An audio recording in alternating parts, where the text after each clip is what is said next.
నమస్కారం ఇది సంగతికి స్వాగతం। ఈ భారతదేశం రేపటి భావితరాలది। ఇది అక్షర సత్యం। మన దేశంలో చిన్నారుల సంఖ్య 44 కోట్లకు పైనే। ప్రపంచంలో ప్రతి 5 చిన్నారుల్లో ఒకరు భారతీయులే। కానీ దేశానికి బంగారు బాట వేయాల్సిన ఈ పసిమొగ్గలు వికసించే దశలోనే చితికిపోతున్నారు। లైంగిక దాడులు అత్యాచారాలతో కుంగిపోతున్నారు। మొన్నటి బెంగళూరు దురాగత నుంచి గత ఏడాది ఢిల్లీ దారుణం వరకు ఇదే దయనీయమైన పరిస్థితి। రోజు రోజుకి తీవ్రతరమవుతున్న ఈ సమస్యలో ప్రతి ముగ్గురిలో 2 చిన్నారులు లైంగిక వేధింపుల బారిన పడుతున్నారంటే భావితరాలను కమ్మేస్తున్న దురాగతాలను అర్థం చేసుకోవచ్చు। మధుర స్మృతిగా ఉండాల్సిన బాల్యాన్ని చేదు అనుభవంగా మారుస్తున్న ఈ దైన్యం పసి హృదయాలను కలవరపెడుతోంది।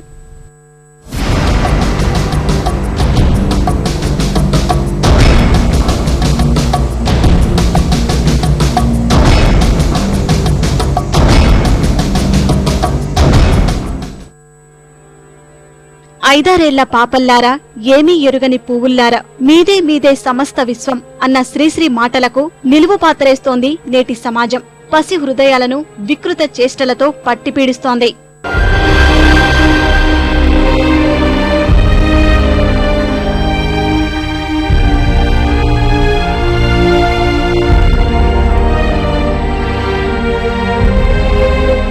మానవత్వం మరిచిన మదమృగాలు పాలు తాగే పసిపిల్లలపై పిశాచాలుగా విరుచుకుపడుతున్నాయి। చిట్టిపొట్టి అడుగులు వేసే చిన్నారులను చిదిమేస్తున్నాయి। గోరుముద్దలు తినే పసిహృదయాలను కబలిస్తున్నాయి। అంతులేని రాక్షసత్వంతో కళ్లను కమ్మిన కసాయితనంతో మారణహోమాన్ని మించిన లైంగిక వేధింపులతో చిట్టితల్లి చిన్నారి మనసును గాయపరుస్తున్నాయి। ఇవన్నీ మన కళ్లకు కనిపించడం లేదనుకుంటే మనం గాఢాంధకారంలో జీవిస్తున్నట్లే। మన చెవులకు వినిపించడం లేదనుకుంటే సమాజం మూగబోయినట్లే। అక్షర సత్యాలుగా దినపత్రికల్లో వాస్తవ రూపాలుగా ప్రసార మాధ్యమాల్లో లోకం పోకడ హీనతకు అద్దం పడుతున్న వెర్రి చేష్టలివి। కళ్ళు చూడలేని కన్నీటి వ్యధలు మోస్తున్న చిట్టికూనల మనసు చాటున దాగిన వాస్తవాలివి।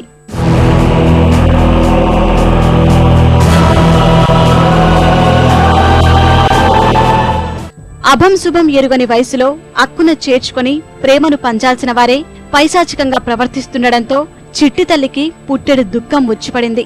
ప్రతి ముగ్గురిలో 2 చిన్నారులు లైంగిక వేధింపులకు గురవుతున్నారు। ఇంటి నుంచి పాఠశాల వరకు చిట్టి తల్లికి రక్షణ లేని దుస్థితి దాపురించింది। విద్యాబుద్ధులు నేర్పాల్సిన వారే కీచకులుగా మారుతున్నారు।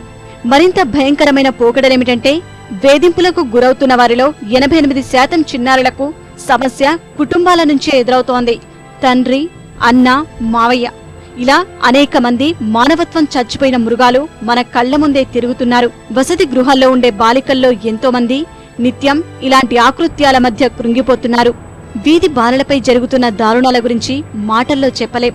చిన్న వయసులోనే గర్భం దాల్చి వారు పడే పాట్లు నిత్యం మన కళ్ళెదుట తారసపడుతూనే ఉంటాయి।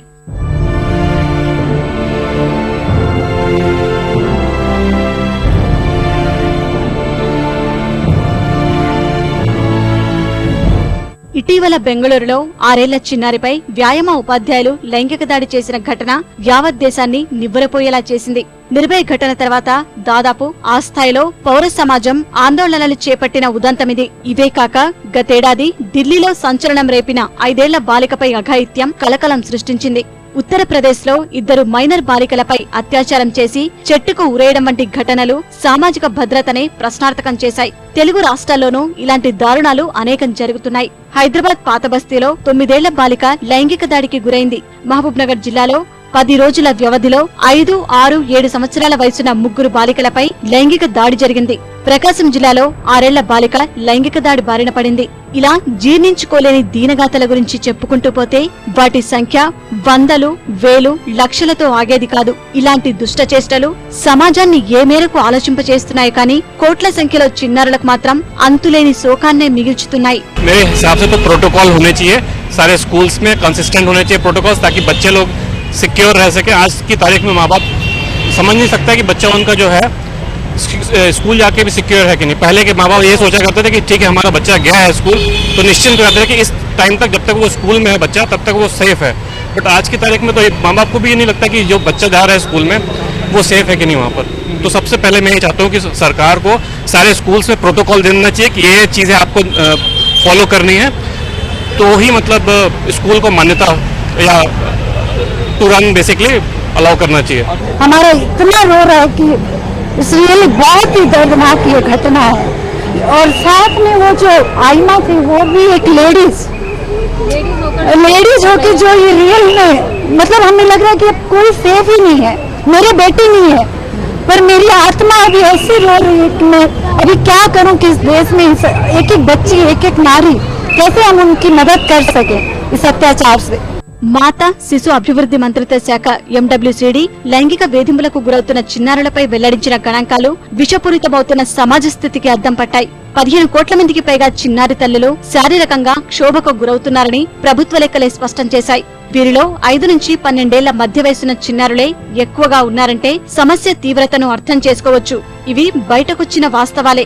సమాజం ముసుగులో కనిపించకుండా జరుగుతున్న అరాచకాలు ఇంకా 70% పైగా ఉన్నాయని అనేక ఆధారాలు నిరూపిస్తున్నాయి. ఇందులో 90% మేర చిన్నారులు తమపై జరుగుతున్న అఘాయిత్యాల గురించి బయటకు చెప్పలేక జీవోత్సవాలుగా జీవిస్తున్నారు.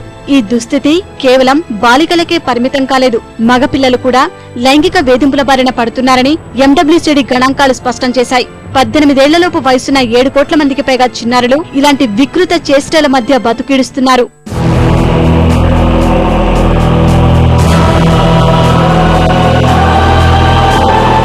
2001 నుంచి 2011 మధ్య కాలంలో బాలికలపై 336% పెరిగిన అత్యాచారాలు సమాజాన్ని పెనవేసుకుంటున్న విషవలయాన్ని కళ్లకట్టాయి. ఈ దురాగతాలకు చోటు కల్పిస్తున్న రాష్ట్రాలుగా మధ్యప్రదేశ్, మహారాష్ట్ర, ఉత్తరప్రదేశ్, ఆంధ్రప్రదేశ్ ముందు వరుసలో ఉన్నాయి. ఏటా వేల సంఖ్యలో చిన్నారుల హత్యకు కారణమయ్యాయి. దీని వెనుక ఉండే భయానక వాస్తవాల్ని ఊహిస్తే సమాజాన్ని కమ్ముకుంటున్న చీకటి కోణాన్ని అర్థం చేసుకోవచ్చు. మన రాజధాని ఢిల్లీలో మహిళలపై జరుగుతున్న హింస 3 రెట్లు పెరిగితే అందులో 60% మైనర్ బాలికలే ఉంటున్నారని 2013 నివేదికలు తేల్చి చెప్పాయి. ఇంతకీ ఈ దుర్గతి బాటలో ఢిల్లీది 3వ స్థానమే. ఉత్తరప్రదేశ్, మధ్యప్రదేశ్ రాష్ట్రాల్లో అంతకు మించిన పైశాచికత్వంతో చిన్నారులపై విరుచుకుపడుతున్న విష వృక్షాలెన్నో.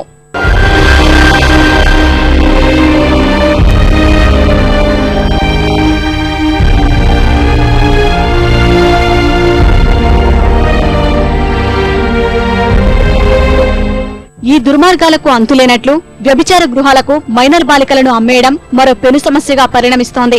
ఏటా 15 ఏళ్లలోపు వయసున్న సుమారు 15,000 మంది బాలికలు వ్యభిచార కూపంలో కూరుకుపోతున్నారు. ప్రతి 36 నిమిషాలకు ఓ పసి హృదయం తల్లడిల్లుతోంది. మదమృగాల వ్యామోహాలకు బలవుతోంది. ఇలాంటి దుర్ఘటనలు బెంగాల్లో 77% జరుగుతుండగా మహారాష్ట్రలో 74% జరుగుతున్నాయి. అయితే ఈ దుస్థితికి అడ్డుకట్ట వేసేందుకు ప్రభుత్వం కొంతమేర చర్యలు చేపట్టింది. అందులో భాగంగా ప్రారంభమైన సమీకృత బాలల సంరక్షణ పథకం క్షేత్రస్థాయిలో కేంద్రీకృతమయ్యేందుకు కార్యాచరణ ప్రకటించుకుంది.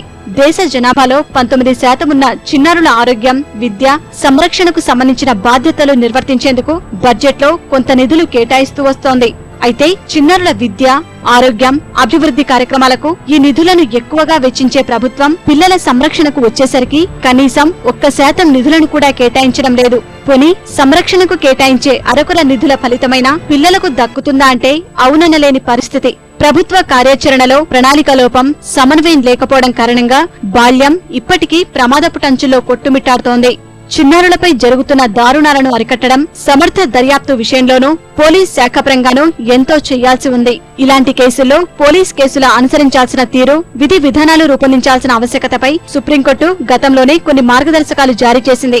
బాధిత కుటుంబాలను, చిన్నారులను తిరిగి మానసిక క్షోభకు గురిచేయకుండా దర్యాప్తు జరగాల్సి ఉంటుందని దిశానిర్దేశం చేసింది. సరైన స్పందన లేకుండడం, అవహేళనగా ప్రవర్తించడం వంటి వైఖరులను నివారించాలని సూచించింది. లైంగిక దాడికి పాల్పడిన చిన్నారుల వైద్య పరీక్షల వంటి విషయాలకు ప్రత్యేక విధానాన్ని ఏర్పాటు చేయాలని పేర్కొంది. ఈ దిశగా ప్రపంచ ఆరోగ్య సంస్థ విడుదల చేసిన మార్గదర్శకాలకు అనుగుణంగా కొత్త వ్యవస్థలను ఏర్పాటు చేయాలని సుప్రీం సూచించింది. ఈ దిశగా మన పాలకులు తీసుకున్న చర్యలు అంతంత మాత్రంగానే కనిపిస్తాయి.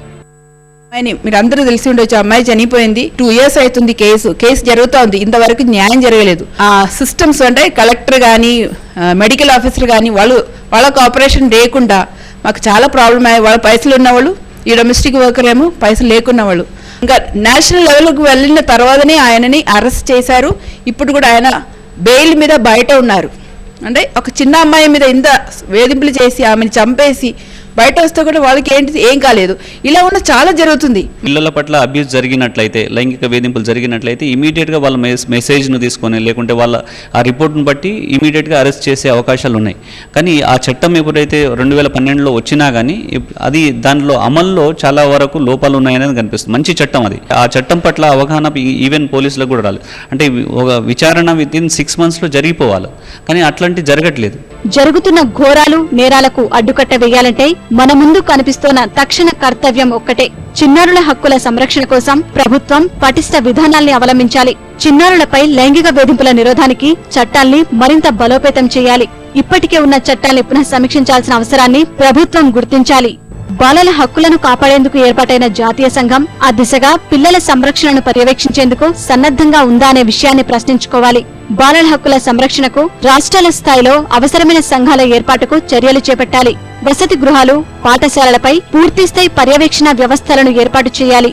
సమీకృత బాలల సంరక్షణ పథకాన్ని మరింత పటిష్టంగా అమలు చేసేందుకు కేంద్రం చర్యలు చేపట్టాలి. వీటన్నింటితో పాటు చైల్డ్ హెల్ప్ లైన్ నంబర్ 1098కి మరింత ప్రాచుర్యం కల్పించి జిల్లాల స్థాయిలో అవసరమైన వ్యవస్థలను ఏర్పాటు చేయాల్సి ఉంది. పిల్లలు ఏదైనా సరే ఆపదలో ఉన్నారు, ఏదైనా వేధింపులకు గురవుతున్నారు అంటే ఖచ్చితంగా బాలల సహాయవాణి 1098కి కాల్ చేయొచ్చు. ఇది 2 స్టేట్స్లోనూ ప్రతి జిల్లాలోనూ పనిచేస్తుంది. 10, 9, 8కి కాల్ చేస్తే మీకున్న సమస్య చెప్తే వాళ్ళు వెంటనే సంబంధిత అధికారులకు చెప్పడము, అవసరమైతే రెస్క్యూ చేయడము, ఆ చైల్డ్ని ఆ పిల్లల్ని తీసుకెళ్లి షెల్టర్ ఇప్పియడము, అలానే బాలల సంక్షేమ కమిటీ, చైల్డ్ వెల్ఫేర్ కమిటీ ముందు ప్రొడ్యూస్ చేయడము, ఇవన్నీ ఒక పద్ధతి ప్రకారం జరుగుతాయి. చైల్డ్ ప్రొటెక్షన్ కోసం, బాల హక్కుల రక్షణ కోసం దీని మీద ఖచ్చితమైన చర్యలు ఎక్కడైతే ఇలాంటివి జరిగాయి అంటే వెంటనే పోక్సో యాక్ట్ కానీ, జేజే యాక్ట్ కానీ దేని కింద అయితే పెట్టొచ్చో, ఇవే కాకుండా ఐపీసీల కింద పెట్టొచ్చో ఖచ్చితమైన యాక్షన్ ఉండాలి. బాల్యం మనిషి జీవితానికి అద్భుత ఆరంభం. నిస్వార్థం, అమాయకత్వంతో స్వేచ్ఛా ప్రపంచంలోకి స్వాగతం పలికే శైశవ దశకు ప్రతి ఒక్కరూ వారసులే. అయినా కళ్ళు మూసుకుపోయి చిన్నారులకు నరకం చూపిస్తున్న మానవ రక్కసులనేకం. అలాంటి వారంతా కలిసి సమాజంలో బాల్యాన్ని బరువుగా, భావి భారతాన్ని వసివాడేలా చేస్తున్నారు. పాలబుగ్గల పసివయసును నరకప్రాయంగా మారుస్తున్నాయి. ఇలాంటి వారందరికీ ఇకనైనా అడ్డుకట్ట వేయకుంటే భవిష్యత్తులో మరెన్నో దారుణాలు చూడాల్సి వస్తుంది అనడంలో మాత్రం ఎలాంటి సందేహం లేదు. గుండె జబ్బులు నేడు ఆధునిక ప్రపంచం ఎదుర్కొంటున్న అతిపెద్ద సవాలు. వయసుతో సంబంధం లేదు, పల్లె పట్టణం అన్న తేడా లేదు. ప్రతి 10 మందిలో 4కి సర్వసాధారణం హృద్రోగం. కారణం మారుతున్న జీవనశైలి. అభివృద్ధిలో ముందుకు వెళుతూ ఆరోగ్యాన్ని వెనక్కి నెట్టడమే ఈ పరిస్థితులకు మూలం. వీటికి తోడు తగ్గుతోన్న శారీరక శ్రమ, పెరుగుతోన్న మానసిక ఒత్తిళ్లు, మనవి కాని ఆహారపు అలవాట్లు, పాశ్చాత్య పోకడలు, దుర్వ్యసనాలు, పెరుగుతోన్న కాలుష్యం, విషతుల్యమవుతోన్న పర్యావరణం వెరసి సగటు మనిషి బతుకును రోగాలమయం చేస్తున్నాయి. నిండు 100 ఏళ్లు బతకాల్సిన వాళ్లని నడి వయస్సులోనే కాటికి పంపుతున్నాయి. 3 పదులు నిండక మునిపే యువకులు సైతం ప్రాణాలు కోల్పోతున్నారు. దీనికంతటికీ స్వయంకృతము ఒక కారణమంటున్నారు వైద్యులు. అసలు ఏ కారణాల వల్ల ఈ జబ్బులు వస్తాయి? వాటికి రాకుండా నివారించగలమా? ఒకవేళ వస్తే వాటిని చికిత్సతో నయం చేసుకోగలమా? ఈ ప్రశ్నల నుంచి వస్తున్న సమాధానాలు ఏంటి?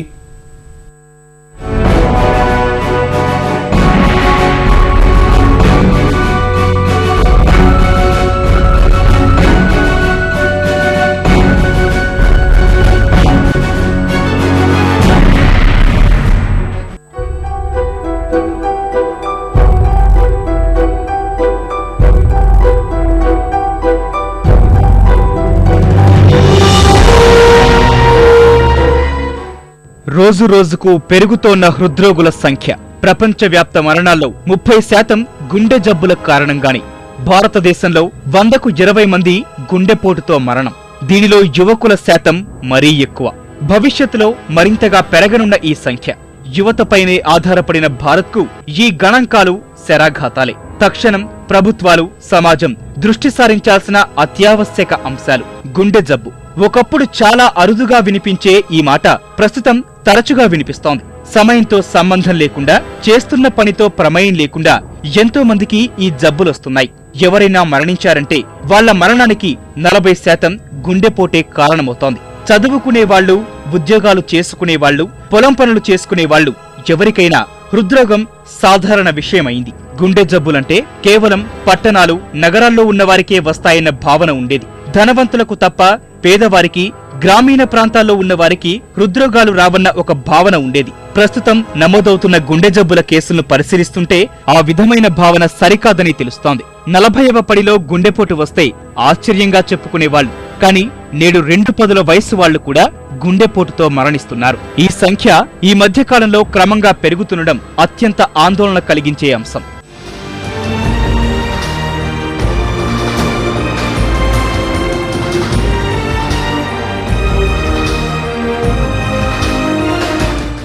సమాజం రోజురోజుకు వేగంగా మారిపోతోంది. మానవ జీవితం, జీవన విధానంలోనూ ఎన్నో మార్పులు వస్తున్నాయి. సామాజిక, ఆర్థిక పరిస్థితుల్లో మార్పులు చోటు చేసుకుంటున్న కొద్దీ తీసుకునే ఆహారంలోనూ అనేక మార్పులు చోటు చేసుకుంటున్నాయి. వాతావరణానికి సరిపడని ఆహార పదార్థాలకు మనం క్రమంగా అలవాటు పడుతున్నాం. పిజ్జాలు, బర్గర్లు, కూల్ డ్రింక్లు, ఫాస్ట్ ఫుడ్లు ఆహారంలో భాగమవుతున్నాయి. యాంత్రీకరణ పెరిగే కొద్దీ శారీరక శ్రమ తగ్గుముఖం పట్టింది. యువతలో పోటీతత్వం అధికమై మానసిక ఒత్తిళ్లు స్థాయికి మించి పెరిగిపోతున్నాయి. మద్యం సేవించడం, ధూమపానం వంటి దుర్వ్యసనాల కారణంగా ఈ గుండె జబ్బులు అధికమయ్యాయి.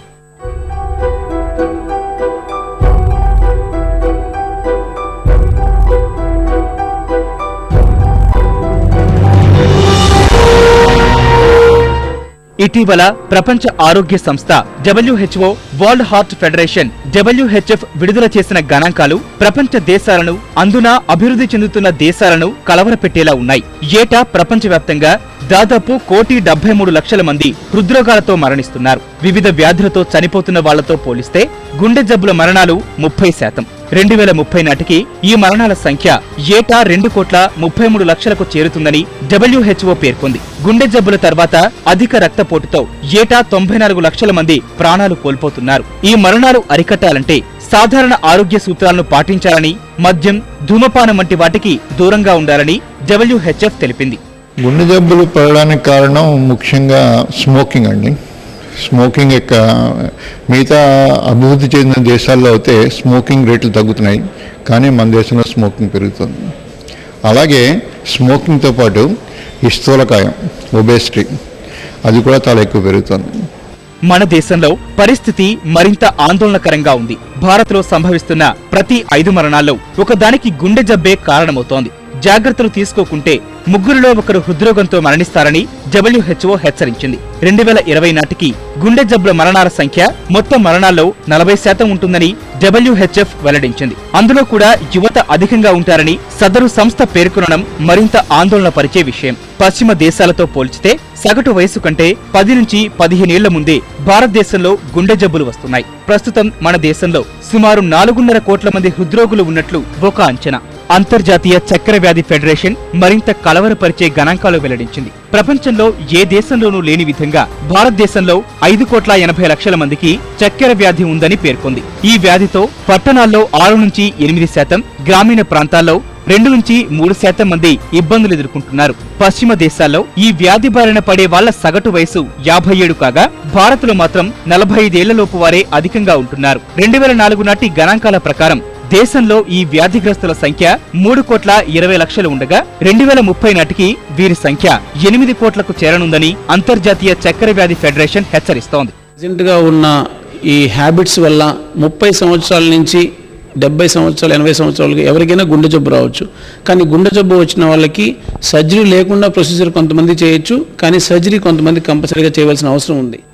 గుండె జబ్బు రావడానికి ప్రధాన కారణం ఒకటి జన్యుపరమైన సమస్య కాగా మిగిలినవి దుర్వ్యసనాలే. పొగ తాగడం, అతిగా మద్యం సేవించడం, పెరిగిపోతున్న స్థూలకాయంపై అదుపు లేకపోవడం, చక్కెర వ్యాధి సోకడం, రక్తపోటు, ఒత్తిడితో కూడిన జీవనం, పారిశుధ్య సమస్యలు తదితరాలు ఉన్నాయి. పేదలు ఎక్కువగా ఉన్న భారతదేశంలో దుర్వ్యసనాల బారిన పడ్డ యువత తక్కువ రకం బీడీలు, సిగరెట్లు, చుట్టలు, గుట్కాలు నమలడం తదితరాల వల్ల అనేక జబ్బులు చోటు చేసుకుంటున్నాయి. శారీరక శ్రమకు దూరమవుతున్న వాళ్లు కనీసం వ్యాయామం కూడా చేయలేకపోవడం వల్ల శరీరంలో కొవ్వు శాతం పెరిగి క్రమంగా గుండె పనితీరు ప్రభావితమవుతోంది. ఈ modern world, modern civilised world ఈ మిగతా భారతదేశంలో ఉన్నటువంటి స్ట్రెస్తో చూస్తే మిగతా దేశాల్లో కన్నా ఎక్కువ ఉంది ఇక్కడ. ఇంతకుముందు అయితే మేము పూర్ పీపుల్కి అసలు ఈ జబ్బు ఉండదేమో అనుకున్నాం, బైపాస్ సర్జరీ. కానీ మా పూర్తిగా అపనమ్మకం ఏంటంటే ఇప్పుడు మా నమ్మకాలన్నింటిని కూడా పారద్రోలింది. ఎంతోమంది పూర్ పీపుల్కి ఈ బైపాస్ సర్జరీ అవసరం వస్తుంది. శరీరంలో కొవ్వు పెరిగిపోయి రక్తనాళాల్లోకి చేరి రక్త సరఫరా నిలిచిపోయి గుండెపోటు వస్తోంది. ప్రస్తుతం ఎక్కువ మంది ఇలాంటి సమస్యల బారిన పడుతున్నారు. గుండెపోటు వస్తే సరైన సమయంలో వైద్యం అందకపోతే మృత్యువాత పడే ప్రమాదం ఉంది. గుండెపోటు రాగానే వెంటనే గుర్తించి వైద్య సేవలు అందించగలిగితే మనిషి ప్రాణం కాపాడవచ్చు. గతంలో కంటే దేశంలో గుండె జబ్బులకు వైద్యం అందించే ఆసుపత్రుల సంఖ్య బాగా పెరిగింది. విదేశాల కంటే మన దేశంలోనే చౌకగా అనేక రకాల చికిత్సలు అందుబాటులో ఉన్నాయి. ఒకప్పుడు గుండె చికిత్స అంటే అది చాలా క్లిష్టంగా ఉండేది. కానీ ఇప్పుడు పరిస్థితి మారింది. అందుబాటులో ఉన్న సాంకేతికతను వాడుకొని వైద్యులు ఈ శస్త్రచికిత్సలను సులభతరం చేశారు. There are a lot of things coming into play. One is by birth some of the diseases is there. Another is there is known as rheumatic heart disease. That is one sort of infection. With that the valves gets infected and they get fibrosed and they stop functioning.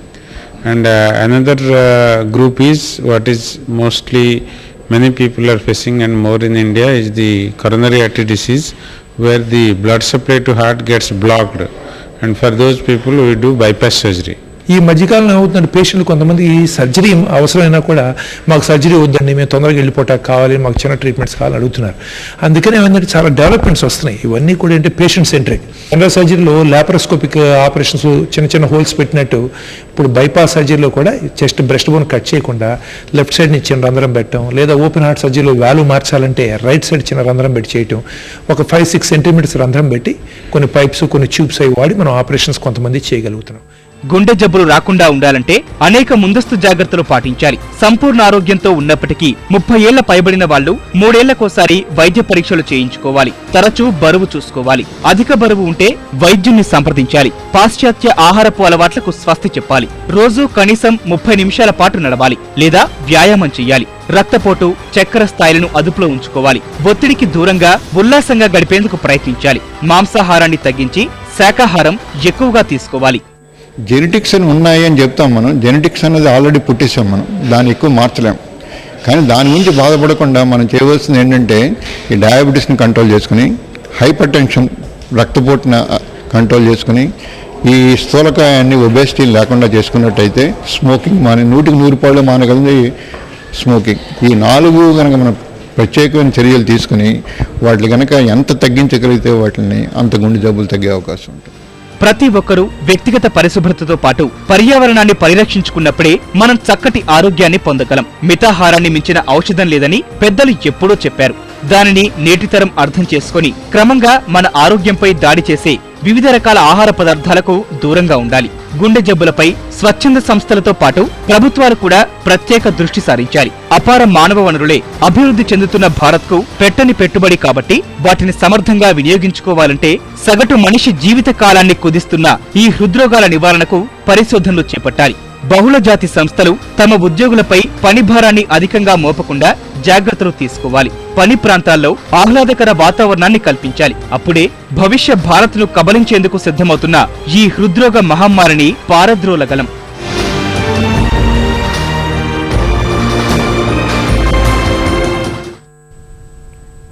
మరిన్ని విభిన్న అంశాలతో మరో ఇది సంగతిలో మళ్ళీ కలుసుకుందాం. నమస్కారం.